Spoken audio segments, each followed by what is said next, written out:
Hashem, Shalom Uvracha, je suis heureux de vous retrouver. On va parler aujourd'hui, Bezrat Hashem, d'un très grand homme qui nous a quittés aujourd'hui, en la personne du Rav Eliyahu Bakshi Doron, qui nous a quittés hier dans la nuit. C'était un immense Talmid Chacham. On va essayer de parler de lui, Bezrat Hashem, en détail. Et ces dernières années, à chaque fois qu'il y avait des questions compliquées qui m'étaient posées et dans lesquelles on avait besoin d'avoir un géant de Torah qui puisse trancher, j'avais très souvent affaire à lui. Parfois, je consultais aussi le Rav Sternbourg, parfois le Rav Asher Weiss, mais très souvent, je l'appelais à lui pour plusieurs raisons que je vais vous expliquer, Bezrat Hashem. Pour moi, personnellement, ce Rav-là, c'était non seulement un Rav, c'était aussi un peu presque comme un père. C'est quelqu'un auquel je faisais complètement confiance.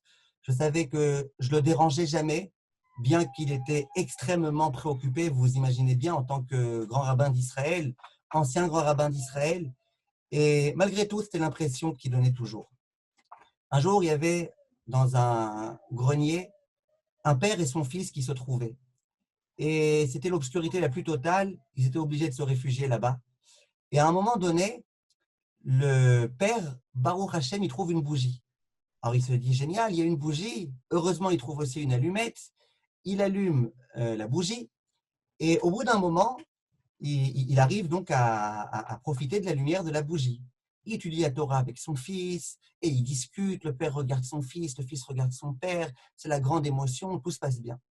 Au bout de 2 heures, 3 heures à peu près, la bougie s'éteint. Au moment où la bougie s'éteint, le père se met à pleurer. Il se met à pleurer. Maintenant, ils sont à nouveau dans l'obscurité. Alors le fils regarde son père, il dit, pourquoi tu pleures? Il dit, tu vois pas que la bougie, elle s'est éteinte? Il dit, d'accord, mais pourquoi tu pleures? Il dit, comment tu veux que je pleure pas? La bougie s'est éteinte. Alors le fils, il dit à son père, mais papa, cette bougie, elle a servi longtemps. Regarde, une bougie, c'est censé rester allumée pendant 2 heures. Elle est restée allumée pendant 2 heures. Oh, pourquoi tu pleures? Et le père, il dit à son fils, mais non, je ne pleure pas pour la bougie, je pleure pour nous. Parce que maintenant, on est dans l'obscurité. Alors c'est un petit peu l'impression qu'on ressent quand on a le Rav Bakshi, qui malgré tout était quand même encore jeune, il avait 79 ans, qui nous a quittés. Et quand on comprend ce que ça signifie, l'un des très grands décisionnaires sfaradim qui nous quitte, c'est quelque chose de géant, de gigantesque. On avait à l'époque le Rav Ovadia Yosef. Et on espérait vraiment qu'il nous accompagnerait jusqu'à la venue du Mashiach, parce qu'on avait besoin de lui. Et il nous a quittés. Après, on s'est reposé un petit peu, entre guillemets, sur le Rav Bakshi Doron, qu'on avait besoin de lui, il était toujours là, qu'on avait des questions, il était toujours là. Et lui aussi, il nous a quittés. Ces dernières années, il se sentait très, très mal et il nous a quittés. J'aimerais vous parler, Bezrat Hashem, de 3 points très, très intéressants à propos du Rav Bakshi Doron, qui, à mon avis, vont bien montrer c'était qui ce Rav. Il y a écrit Al-Shlosha Dvarim Haolam Omed. Sur 3 choses, le monde se tient. C'est quoi ces 3 choses? Torah, Avoda et Gmilut Chasadim. C'est une Mishnah très connue, on la connaît tous. Torah, c'est la Torah. Avoda, d'une façon générale, on explique que c'est la Avodat Hashem, qui est la Tfila, Avoda Shebalev. Et Gmilut Chasadim, c'est le Chesed. Le Rav, il incarnait ces 3 dimensions de façon parfaite, encore plein d'autres dimensions, on en parlera un petit peu, Bezrat Hashem, mais déjà ces 3 dimensions de façon parfaite. C'est quoi d'abord Torah? Le Rav Bakshi Doron, il se spécifiait de façon vraiment catégorique par rapport à beaucoup d'autres rabbanim dans sa connaissance, mais plus dans sa perception de la Torah. Il y a beaucoup de rabbanim, des rachei yeshivot, à très très haut niveau, qui peuvent faire beaucoup de pile-poule. Ils font du pile-poule, ils posent des grosses questions, ils donnent des bonnes réponses. Ils ont une intelligence vraiment incroyable. Mais ils n'arrivent jamais à la halacha. Ils ne tranchent pas à la halacha. J'allais dire, la halacha ne les intéresse pas tellement. Il y a d'autres rabbanim qui sont à fond dans la halacha, mais ils ne sont pas dans le pile-poule. Alors la halacha, c'est juste un tel a dit comme ça, un tel a dit comme ça, un tel a dit comme ça. Bien sûr, il faut un minimum de pile-poule, mais ça s'arrête là. Le Rav Bakshi Doron, qui a étudié à la yeshiva de Hebron, une des grandes yeshivot litaïot, il a réussi à faire les deux. Si vous ouvrez un petit peu ses livres, Shut Binyan Av, vous allez voir de quelle façon il traitait chaque sujet, de façon précise. Il abordait tous les points du sujet. Il n'amenait pas tellement de références. Les références, ce n'était pas son fort à lui. Mais par contre, ce qu'il faisait, c'est qu'à chaque fois, il prenait la Sougia, il la décortiquait. Et c'était extrêmement intéressant. J'ai assisté moi-même, parce que j'ai étudié pendant plusieurs années dans l'un de ses kolélim. et j'ai assisté à des cours qu'il donnait. C'était vraiment des cours d'un très, très, très haut niveau. Un très haut niveau, mais sans jamais trop se perdre tellement qu'il voltige haut. Toujours, il restait sur le pshat, mais d'un très, très, très, très haut niveau. Ses cours de paracha, vous pouvez regarder aussi son Binyan Av, le sefer qu'il a écrit sur la paracha et les fêtes. Pareil, c'est un livre, c'est pas simplement des petites histoires. Allez, je vais raconter une histoire un tel, une petite histoire un tel, une petite histoire un tel. C'était toujours un raisonnement. Tout est extrêmement bien ficelé, une introduction, une conclusion, des questions qui sont répondues grâce à tel midrash, grâce à tel Gaon de Vilna, grâce à tel ceci et tel cela. C'était vraiment une géonoute. Donc déjà en connaissance de Torah, le Rav Bakshi Doron, et ça tout le monde le dit, tout le monde le dit, les enfants du Rav Ovadia, je les ai déjà entendus dire à propos du Rav Bakshi Doron, que lui il a réussi à concilier le pilpoul ashkénaze et le psak sfaradi. Donc ça c'était le premier point. Mais en dehors de ça, il avait des épaules très larges, au sens bien évidemment figuré du terme. Ça veut dire qu'il n'avait pas peur. Il n'avait pas peur quelquefois de dire ça on va autoriser, parce que ça c'est nécessaire et ça il faut autoriser. En dehors de ça, il a beaucoup, beaucoup aimé la Torah. Quand on parle de Torah, ce n'est pas simplement être un grand Talmid Chacham et dédaigner la Torah. Le Rav Bakshi, il aimait énormément la Torah. Toute sa vie, il s'est tué. Il a voyagé à l'étranger des tas et des tas de fois. Pourquoi? Pour enseigner la Torah, pour diffuser la Torah. Et la chose la plus importante qu'il avait à ses yeux, c'était les yeshivot, les kolélim. Son fils, et au passage, je le dis déjà d'emblée, 2 de ses enfants sont des amis à moi. Son fils, le Rav Ben Sion Bakshi Doron, son fils, le Rav Yitzhak Betzael Bakshi Doron, c'est des amis à moi, je les connais très très bien. Vraiment des gens avec des midot comme on en voit très très rarement. J'en connais des fils de Talmidei Chachamim, mais de tels midot, d'une part, toute la journée en train d'étudier la Torah, dès qu'ils ont un moment en train d'étudier la Torah, et d'autre part, quelle modestie. Pourquoi je vous disais ça? L'un de ses fils, au Rav Bakshi Doron, il a ouvert un Talmud Torah en Israël. Un Talmud Torah, c'est une école dans laquelle les enfants, les jeunes étudient. Jusqu'à présent, les bons Talmudei Torah, entre guillemets, c'était les Talmudei Torah ashkénazes. Il y avait des super bons Talmudei Torah avec beaucoup d'Irat Shamayim, des super bonnes familles qui mettaient leurs enfants là-bas, etc., etc. Mais chez les Sfaradim, c'était un petit peu, entre guillemets, un petit peu un moins bon niveau. Le Rav Bakshi Doron, Rav Ben Sion Bakshi Doron, il a dit c'est pas possible comme ça, c'est pas possible, parce que nos enfants sfaradim, dans certains Talmudei Torah ashkénazim, on les refuse, et c'est pas possible que nous, on soit logés à une autre enseigne. Il a essayé d'ouvrir un Talmud Torah. Talmud Torah, Torat Imecha.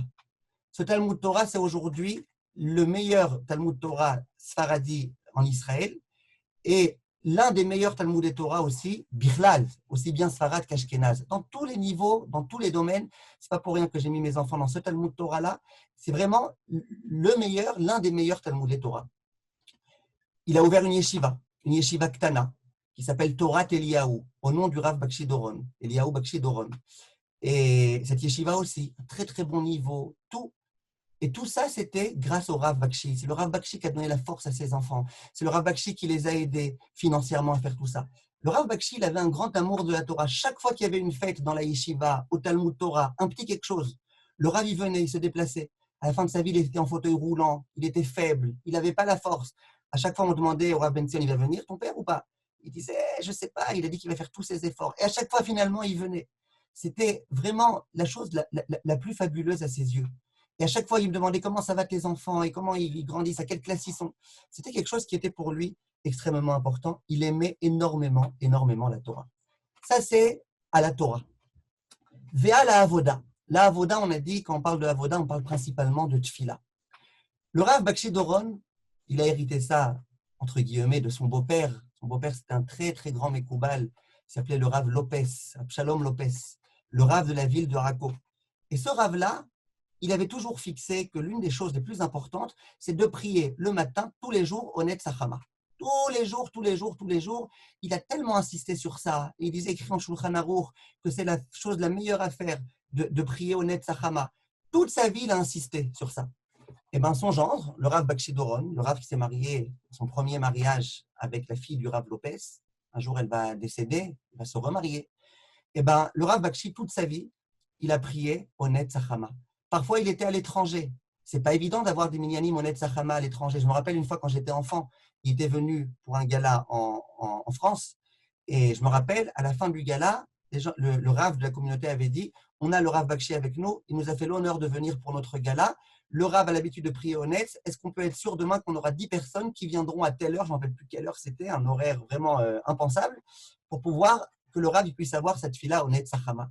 Et il y tenait beaucoup, beaucoup, même à la fin de sa vie, quand il était très, très, très fatigué.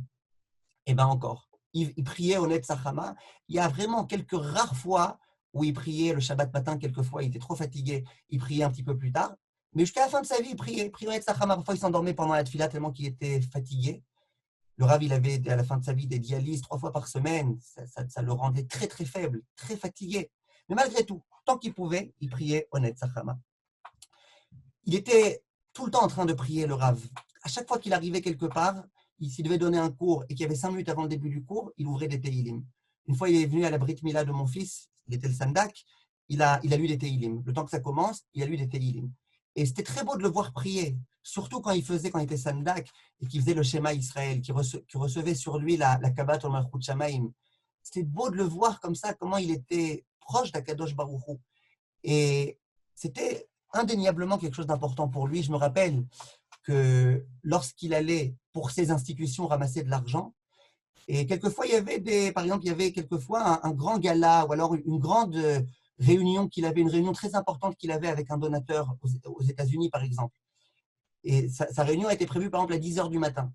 Il disait à tous les Avrechim du collège, je vous demande de 10 heures à 11 heures, étudiez de toutes vos forces, essayez de ne pas vous interrompre une minute, parce qu'il n'y a que votre étude et que votre tfila qui peut aider. Et il disait, priez pour moi, parce que j'ai grandement besoin de vous.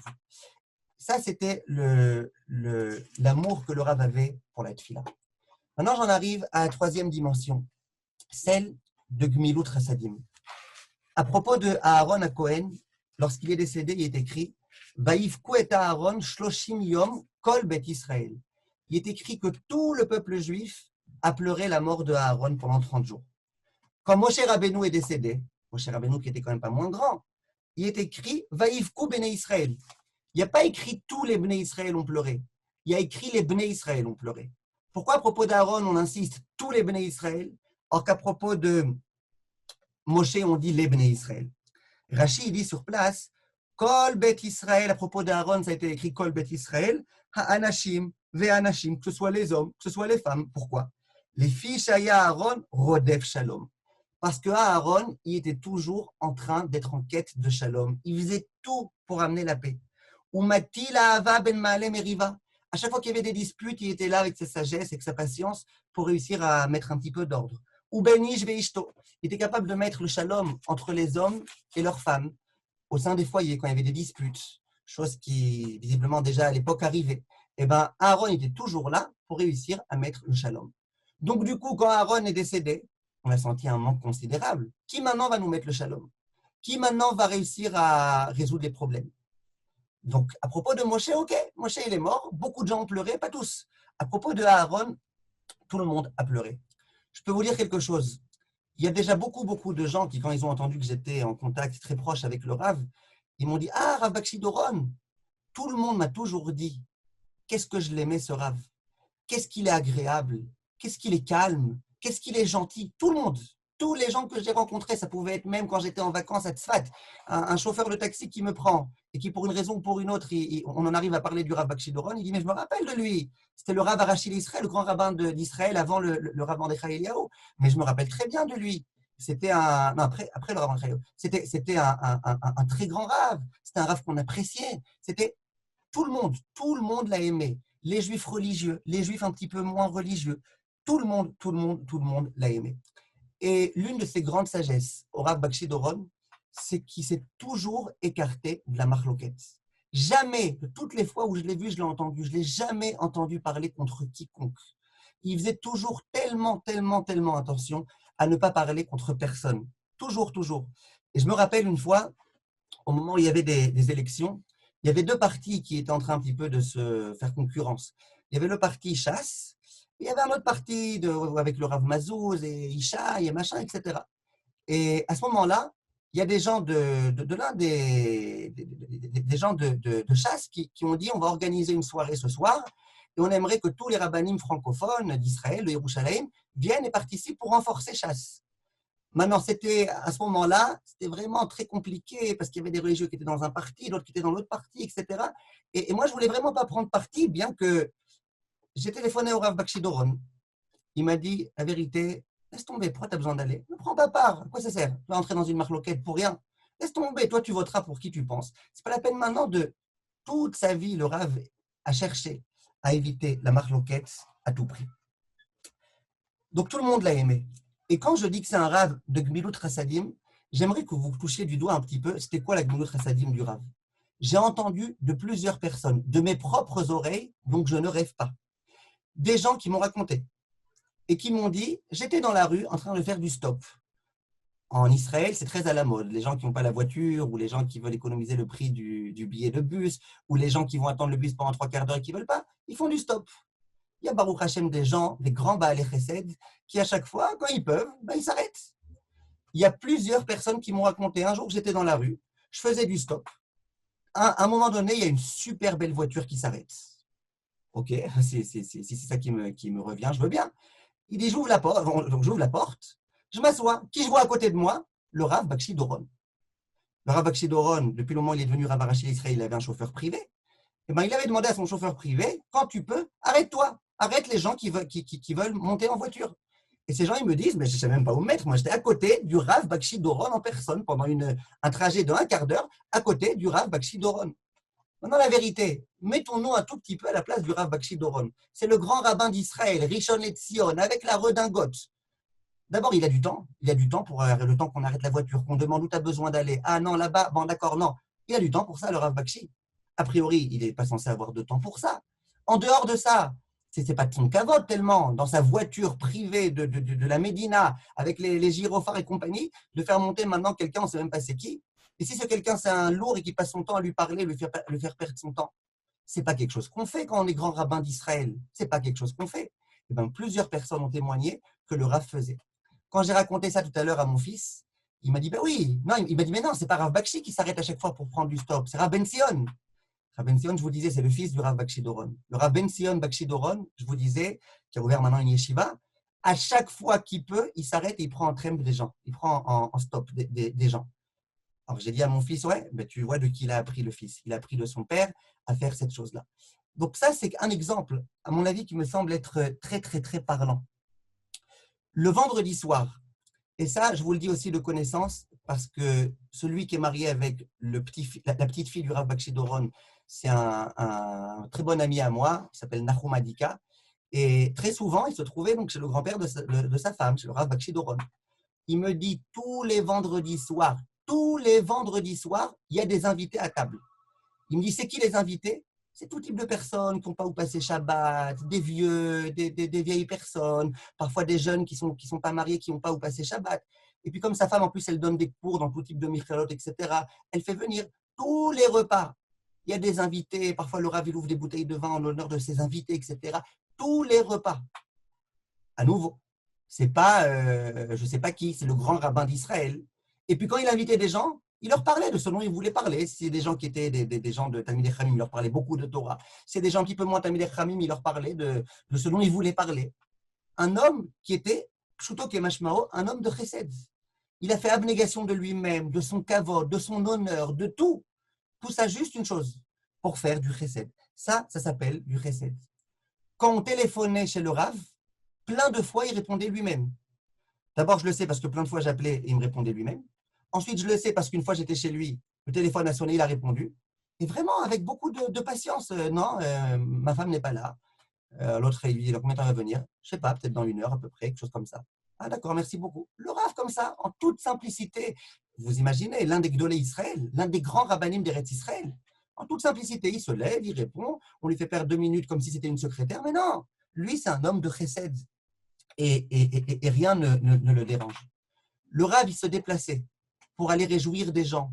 Quand il avait des élèves qui se mariaient, des élèves qui faisaient des bar mitzvah, la bar mitzvah de leurs enfants, la bar mitzvah de mon fils, il est venu le Rav Bakshi Doron. À celle du deuxième enfant, il était déjà très malade, il n'a pas pu venir, mais après les gens m'ont dit, plusieurs fois dans la même journée, il a dit aujourd'hui je vais moi à la bar mitzvah du fils de Cohen Arazi.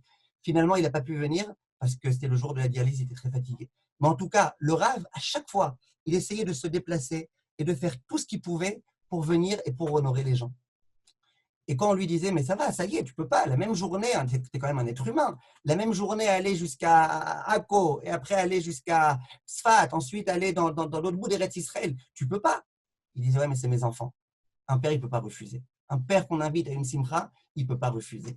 Et ce grand Rav-là, avec toute sa Torah, avec toute son étude, avec toutes ses yeshivot, avec tout, il allait parce qu'un papa, il ne peut pas refuser.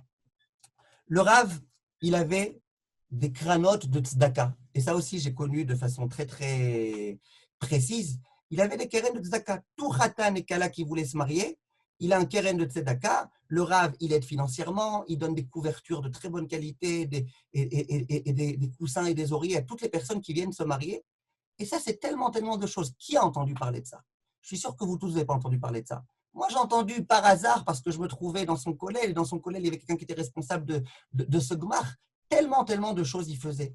Est-ce que vous savez qu'en Israël, il y a au moins 10, peut-être plus, je ne sais pas le nombre exact, de Bate Knessiot qui ont été ouverts grâce au Rav Bakshi Doron. Il y a un des riches qui s'appelait Monsieur Safra, un autre riche qui s'appelait Monsieur, j'ai oublié son nom, un nom italien comme ça. Ils ont laissé beaucoup d'argent. Ils ont dit on aimerait qu'il y ait des Bate Knessiot qui soient ouverts. Le Rav, dès qu'il entendait quelqu'un qui voulait ouvrir une synagogue dans un endroit où il pouvait, où c'était bien, c'était une bonne chose, le Rav disait je m'occupe de tout l'argent, je m'occupe de tout ça, ouvre le Beth Knesset, ouvre. Et le Rav, il donnait à chaque fois et il demandait aucun retour. Le nom du Rav n'était pas écrit. Tout était fait en silence. C'était le Rav grâce auquel il y avait le Beth Knesset, mais tout avait été fait en silence. Ça, c'était la grandeur du Rav Bakshi Doron. J'aimerais un tout petit peu qu'on comprenne peut-être, et entre autres, d'où c'est provenu cela. Une fois, le Rav, quand il venait de se marier avec la fille du Rav Lopez, c'était donc un jeune khatan, il a posé la question à son beau-père, au Rav Lopez. Il lui a dit, dites-moi, j'ai une question un peu curieuse. Voilà, moi, je suis un vrai, je passe ma journée à étudier la Torah. J'aimerais savoir, tous les jours dans Shema Kolenu, est-ce que j'ai le droit de prier pour la richesse? Ou est-ce que c'est bien de prier pour la richesse? Est-ce qu'un juif ben Torah, il doit prier pour être riche? Le Rav, il lui a répondu. C'est une lettre qui est très connue. Vous pouvez la retrouver si vous voulez. Je peux même vous l'envoyer un jour si vous la voulez. Très, très, très jolie lettre. Je l'ai déjà racontée dans certains cours. Mme Journaux, elle doit se rappeler. Naomi aussi. Toutes celles qui viennent au cours régulièrement. Le Rav, il a dit comme ça. Il a dit, je vais te dire la vérité. Prier pour être riche, bien sûr. Le riche, il a la possibilité de faire de la tzedaka, d'accomplir des mitzvot, de faire des choses. Parfois, il y a même un pouvoir. Ses mots, ils sont plus entendus. Bien sûr que tu dois prier pour être riche, mais à une condition. Et écoutez bien ici la beauté de la réponse du Rav Lopez. À condition que lorsque tu seras riche, tu continues à vivre exactement avec le même standing que celui dans lequel tu vivais avant d'être riche.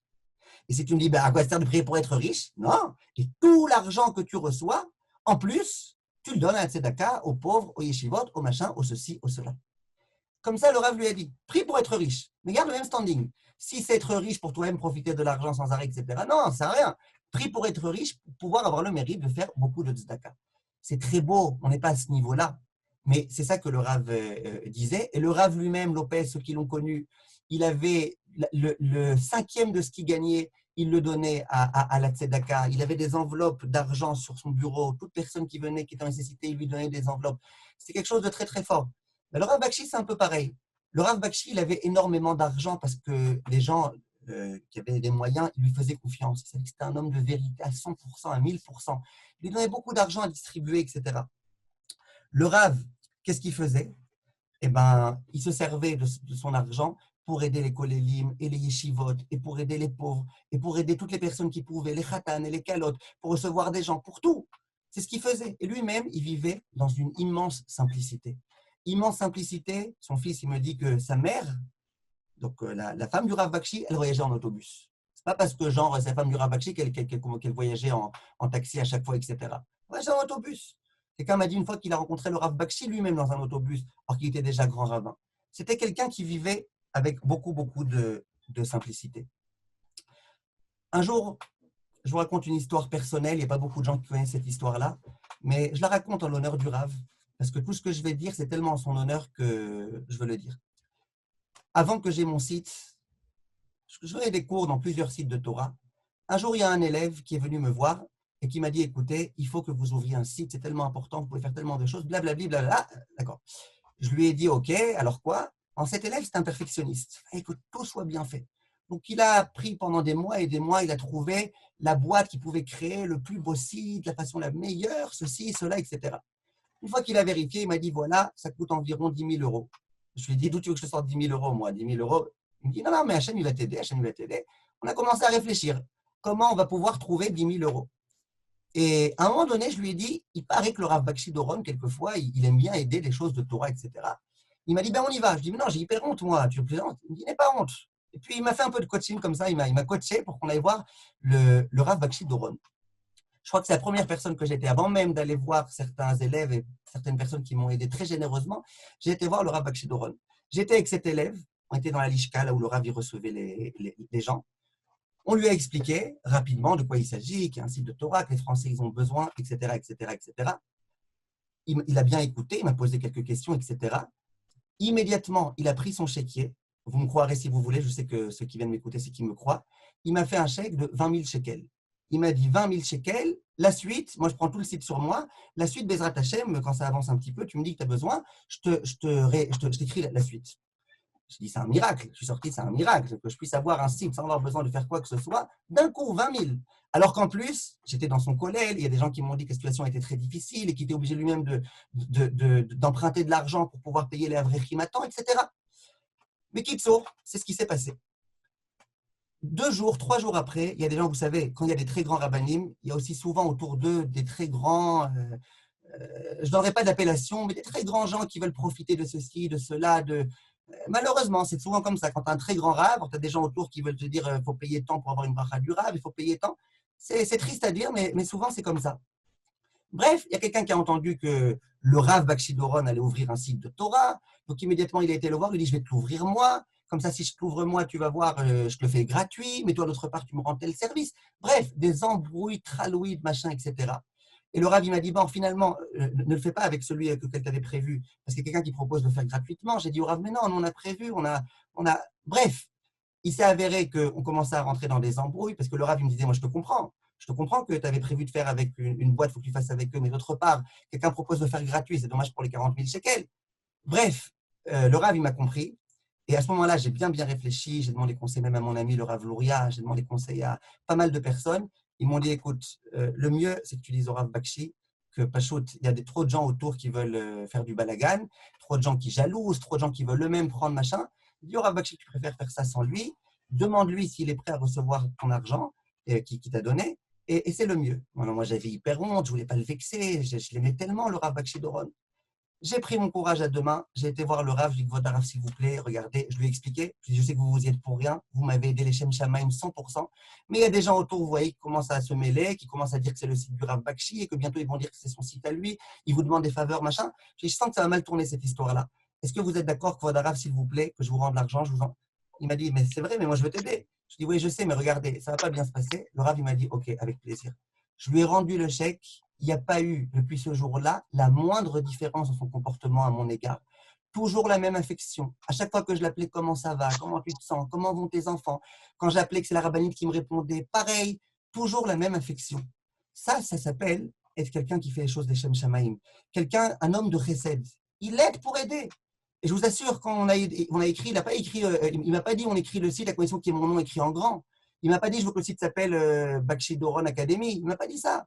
Il m'a dit avec plaisir, on fait la chose. 100% les Shem Shamaim. Un homme de chesed qui toujours était là au service des gens, même Kaviachol, au service de ses élèves. Mais plus que ça, quand on parle de chesed, il y a une appellation de Torah chesed. Le Torah chesed al-Leshona. C'est quoi Torah chesed? Il y a une Torah qui est une Torah de chesed et une Torah qui n'est pas une Torah de chesed. Oui, il y a une Torah de chesed. Il y a une Torah, on étudie juste pour que les gens ils nous embrassent la main, pour que les gens ils nous honorent, pour que les gens ils nous ceci, pour que les gens ils nous cela. Le Rav Bakshi, c'était un homme, sa Torah, c'était une Torah de chesed. Tous les vendredis, je ne sais pas si vous êtes au courant, mais tous les vendredis, pendant des années et des années et des années, il sortait de chez lui, donc avec son chauffeur, il allait rendre visite à sa maman. Il avait une maman qui était âgée de plus de 100 ans. Il allait la voir tous les vendredis. Il allait la voir, il lui embrassait la main, il papotait un petit peu avec elle. Ce n'était pas du tout une dame, à ce qui paraît, très intelligente, mais c'était une dame comme ça, c'est sa mère. Il allait et il lui parlait, il lui demandait comment ça va et machin. Jusqu'à son dernier jour à sa mère. Il a été voir. Sa mère est décédée il y a 3-4 ans. Et à part aller voir sa mère, il allait au kotel. Tous les vendredis, il allait au kotel. Ce n'est pas quelque chose que les rabbinim font, d'aller tous les vendredis au kotel. Le rabbi, quand on lui demandait pourquoi tu vas au kotel, et moi personnellement, je l'ai déjà rencontré quelques fois le vendredi au kotel. Quand on lui demandait pourquoi tu vas, il dit écoute, il y a tellement de gens qui me demandent de les bénir, de leur faire des brachot, de machin. Mais je me sens le devoir une fois par semaine d'aller au kotel pour prier pour mes élèves, pour prier pour ma famille, pour prier pour tout le monde. Et c'est quoi une Torah Chesed? Torah Chesed, je vais vous dire quelque chose de très important. Une Torah Chesed, c'est une Torah qu'on essaye de diffuser parce qu'on aime les autres et parce qu'on veut rapprocher les gens d'Akadosh Baruch Hu. J'ai entendu aujourd'hui de son gendre, il disait que le Rav, il avait l'habitude de rapporter une Gemara dans les Yerushalmi. La Gemara, elle dit, il y a des hommes, c'est des chassid chotés. Chassid choté, ça veut dire, le monsieur, il se croit être un chassid, genre être quelqu'un de pieux, mais en fait, c'est un chassid choté, c'est un idiot. C'est qui le chassid qui est idiot? La Gemara, elle donne plusieurs exemples. L'un des exemples, elle dit, c'est un homme qui est avec cette filine, qui voit quelqu'un qui est en train de se noyer dans le fleuve, et qui se dit, mais attends, je ne vais quand même pas plonger dans le fleuve avec mes tefilines, il faut un petit peu d'honneur à mes tefilines quand même, gros de tefilines, ils vont s'abîmer dans l'eau. L'encre, elle va s'abîmer. Donc, qu'est-ce qu'il fait? Il dit, bon, juste d'abord, je plie mes tefilines. Je ne vais pas les laisser déplier, c'est pas kavod. Je plie mes tefilines, après, je vais sauver la personne. Le temps qu'il plie ses tefilines, évidemment, la personne a eu le temps de mourir. Ça, c'est un chassid choté. C'est un idiot. Ce n'est pas un chassid, c'est un idiot. En se cachant derrière, soi-disant, de la chassidoute, moi, j'honore mes tefilines, etc. Voilà ce qu'il fait.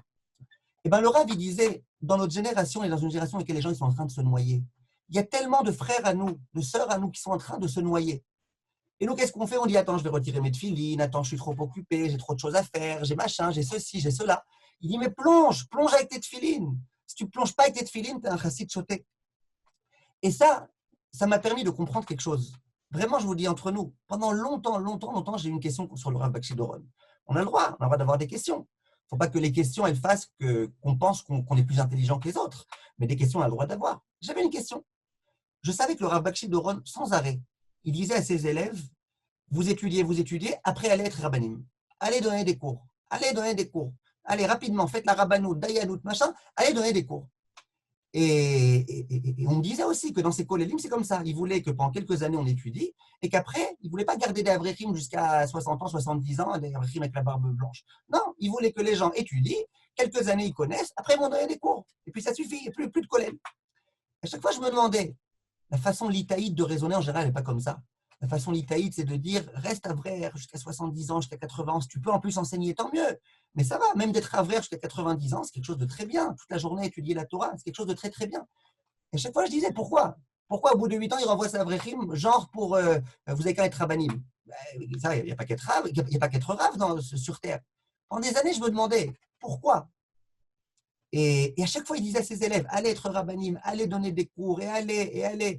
Et comme elle disait tout à l'heure, Madame Journeau, elle m'a écrit sur un mail, elle dit qu'elle est sûre que le Rav Bakshi était très fier de moi, que je donne beaucoup de cours, etc.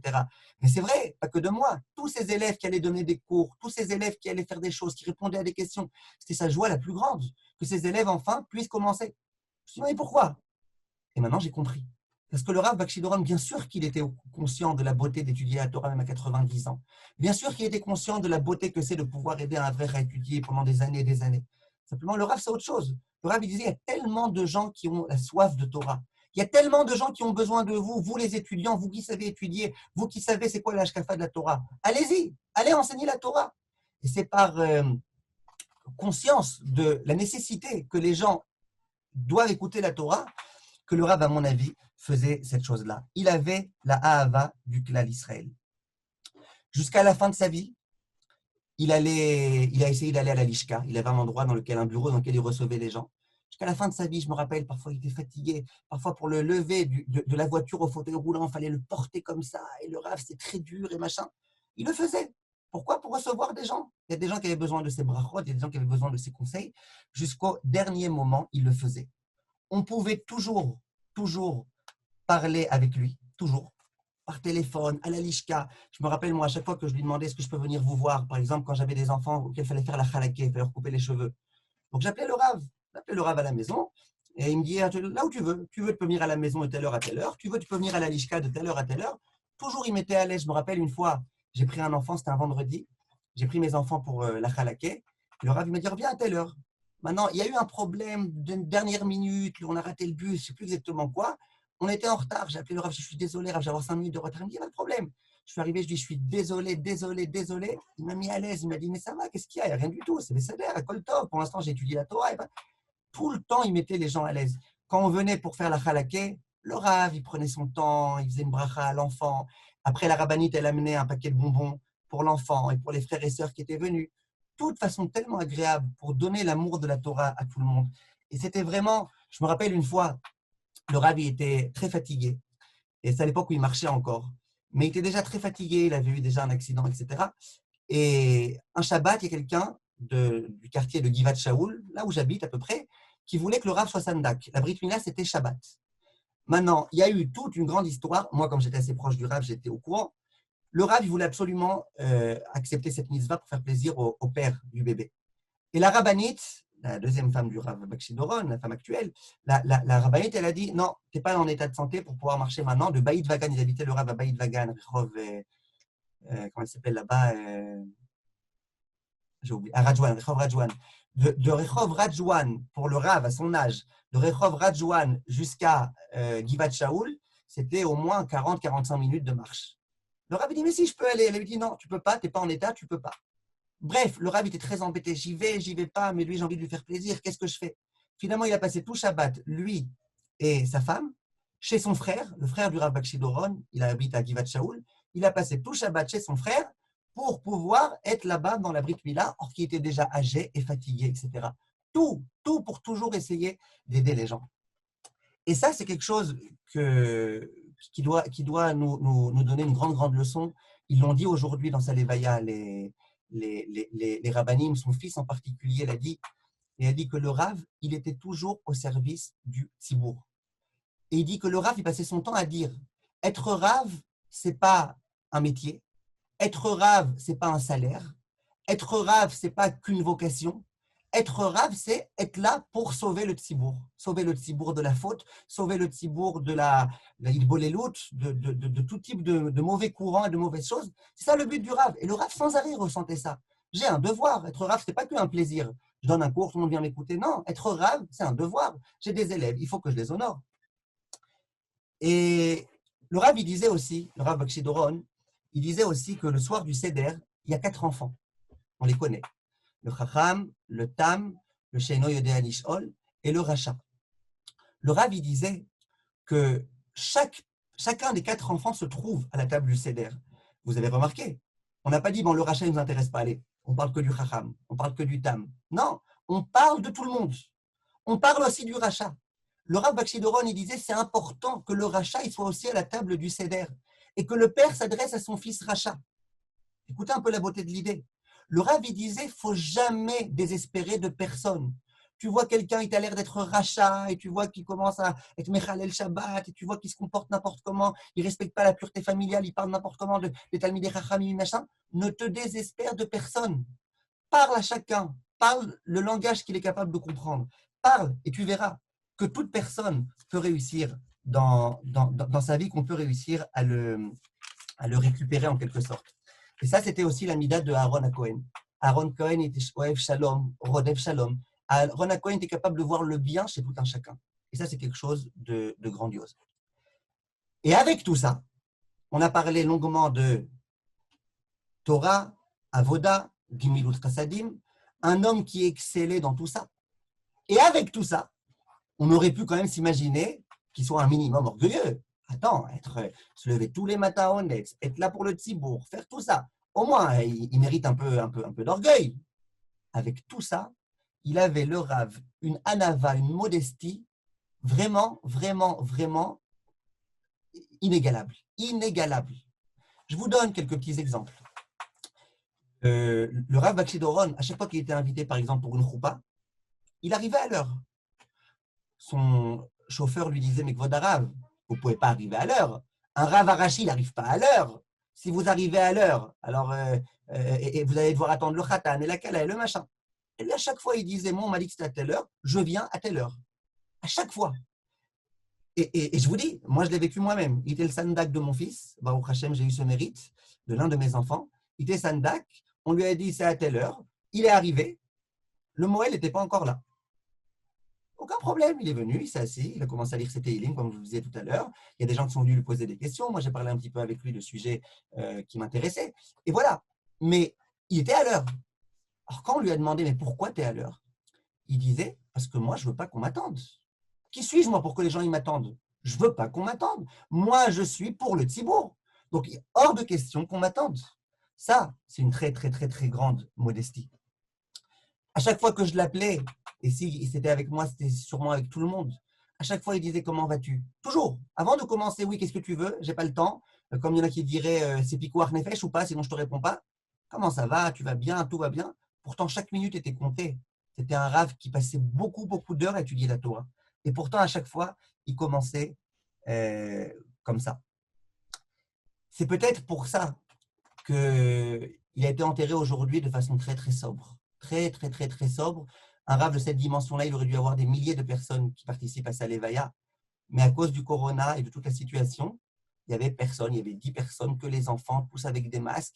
Les rabbinim, ils ont parlé avec des masques. Et il y a eu une toute petite Levaya. Toute petite.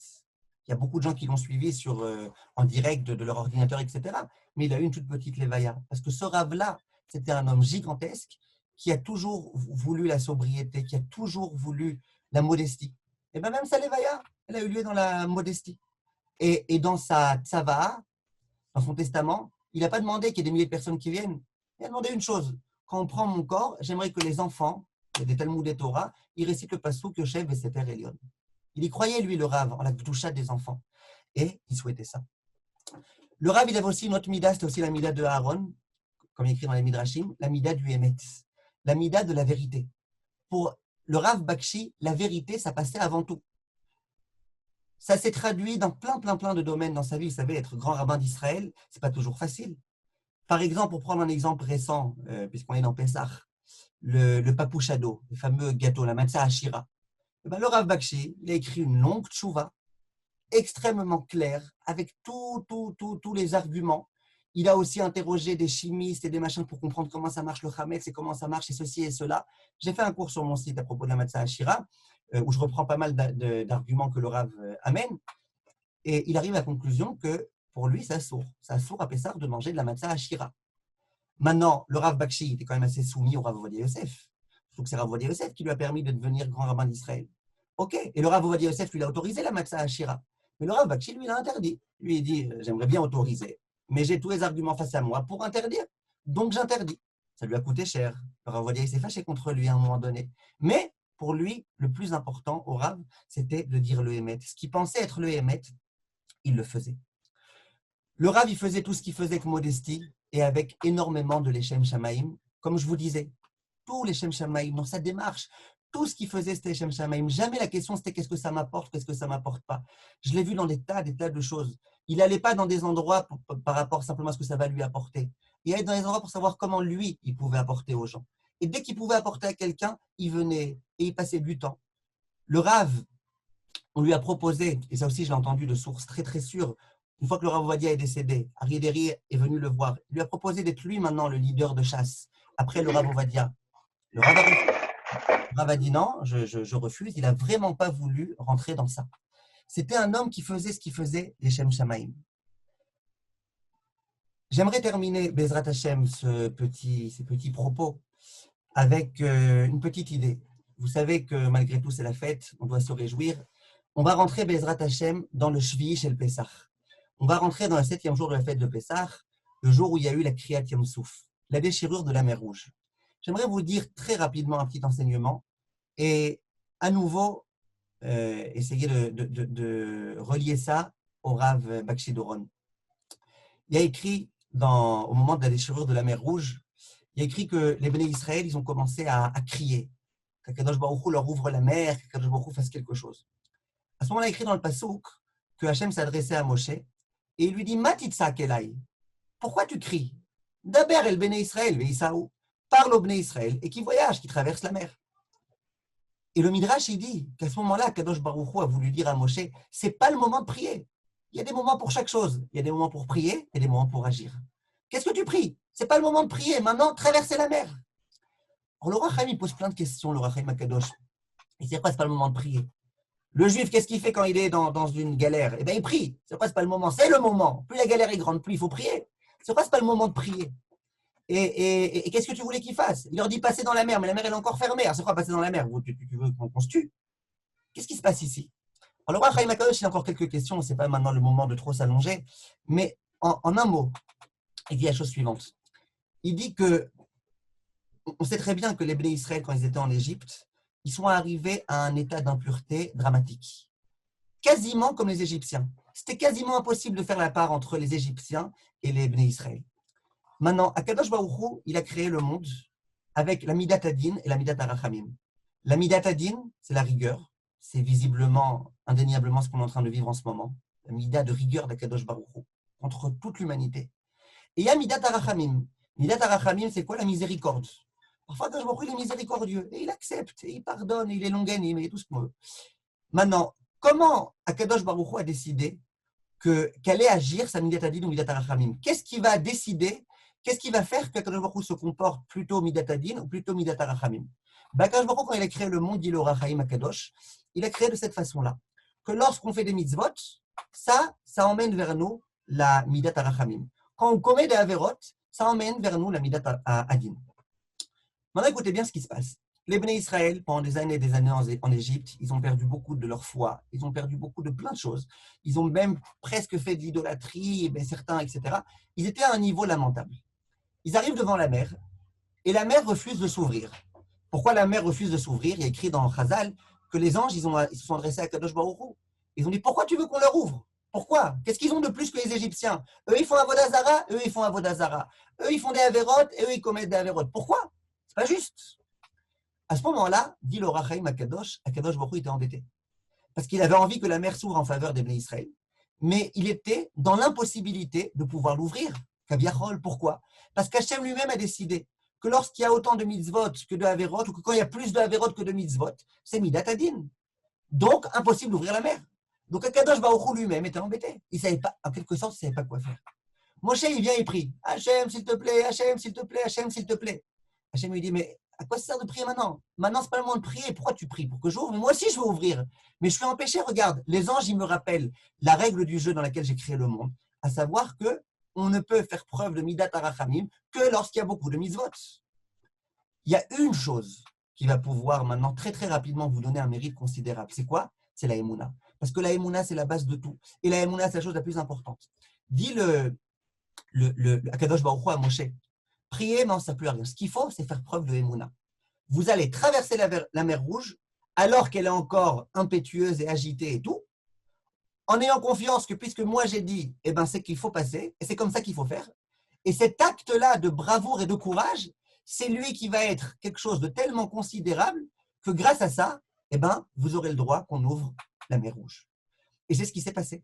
C'est pour ça qu'Hachem dit à Moshe, ce n'est pas le moment. Maintenant, il faut faire un acte de Emouna grandiose. Et c'est ce qui s'est passé. Cette idée-là du Or HaChaim, elle vient nous rappeler quelque chose. Nous, on est dans un monde de ségoulottes. On aime les ségoulottes, une ségoula pour ceci, il va écrire un Sefer Torah, va dire les Ketoret, va faire ceci, va faire cela. On comprend là qu'il y a une situation grave en ce moment. On comprend qu'il y a tellement de gens qui nous quittent. Le Rav est décédé de la Corona. Tellement de Rabbanim, le Rav Ramou est décédé de la Corona. Aux États-Unis, des dizaines de Rabbanim sont décédés de la Corona. Et il y a des tas de Juifs, des centaines de Juifs qui sont décédés dans toutes les communautés. Un tel est décédé, un tel. Et des Goïms, je ne parle pas combien de gens. On sent ici qu'il y a quelque chose. Est-ce que c'est possible de croire qu'Hachem il a envoyé tout ça que pour qu'on fasse des ségoulottes et qu'on écrive des Sifrei Torah? Moi, personnellement, je ne pense pas. Hachem, ce qu'il attend de nous, c'est qu'on agisse. Une ségoula, je ne pense pas que c'est plus que de crier, que Valid Sakou. Ce qu'il faut maintenant, c'est quoi? Ce qu'il faut maintenant, c'est qu'on agisse. Et le Rachaim, il vient nous rappeler. Il y a des moments où il faut agir. Et c'est grâce à nos actes qu'il y a la bracha. On veut avoir la bracha, elle dépend de nous. Ni les mekoubalim, ni les machins, ni les trucs, rien. Nous, qu'on agisse, qu'on accomplisse la Torah et les mitzvot comme il faut, c'est ça qui donne des mérites. Et quand il y a des mérites, il y a Midat Arachamim. Et quand il y a Midat Arachamim, la mer, elle s'ouvre en deux. Quand il y a Midat Arachamim, tout peut bien se passer. Mais ça, c'est une leçon que le Rav Bakshi Doron, il m'a enseignée. Je me rappelle qu'il était venu une fois à un gala, et c'était lors de la paracha de Bechukotai.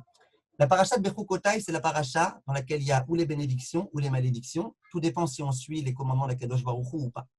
Le rabbin qui avait invité le Rav Bakshi Doron, c'était en Israël, ce gars-là, il avait dit, voilà, on a le mérite d'avoir avec nous le Rav Bakshi Doron. Alors le Rav, il va nous faire une bracha pour que nos institutions réussissent et fleurissent, etc., etc. Je me rappelle comme si j'étais, ça remonte il y a des années et des années.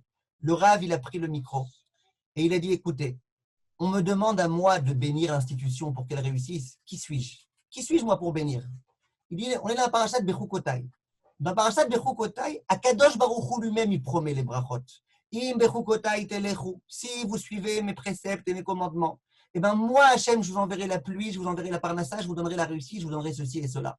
Il n'a pas besoin de moi. Hachem, il est prêt à donner la bracha. Quoi? En agissant, en accomplissant.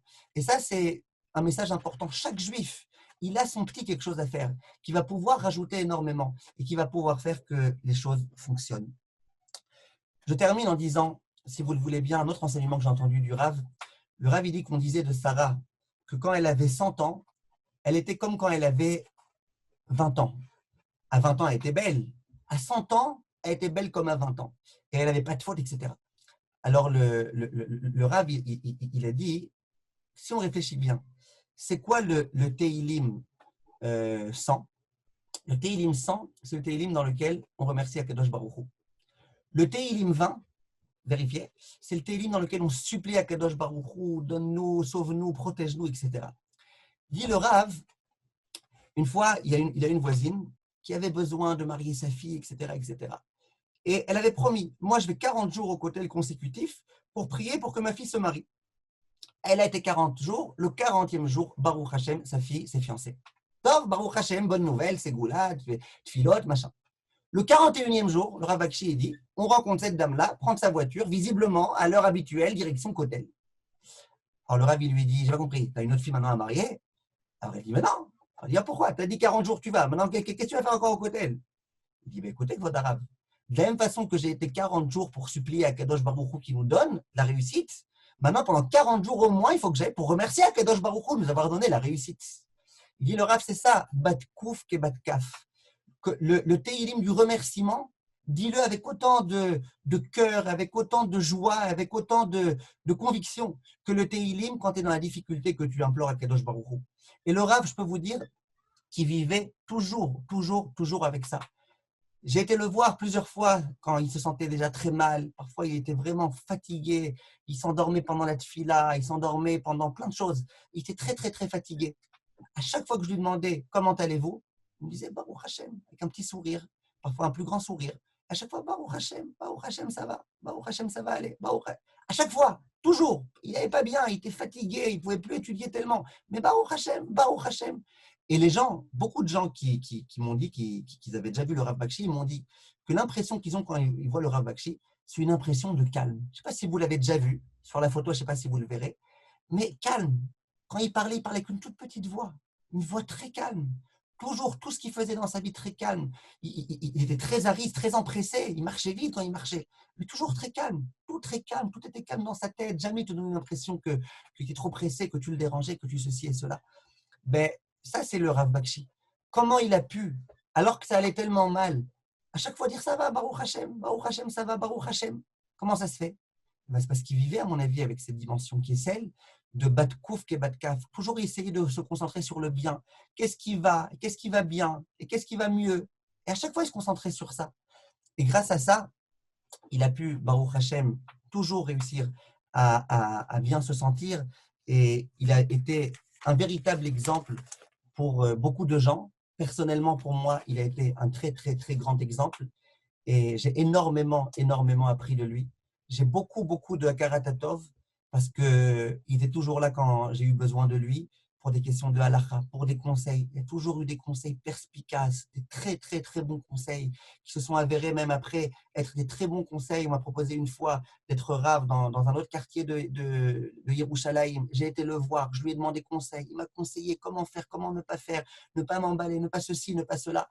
Baruch Hashem, je lui dois beaucoup au Rav Bakshi Doron. Et j'aimerais, Bezrat Hashem, demander au Rav Bakshi Doron qui prie en notre faveur, lui qui a toujours tellement prié pour le Klal Israël, qui prie en faveur du Klal Israël, parce qu'on a en ce moment tellement besoin de ses prières et des prières de tous les tzadikim, Bezrat Hashem, Zchuto Yagen Alenu, Amen.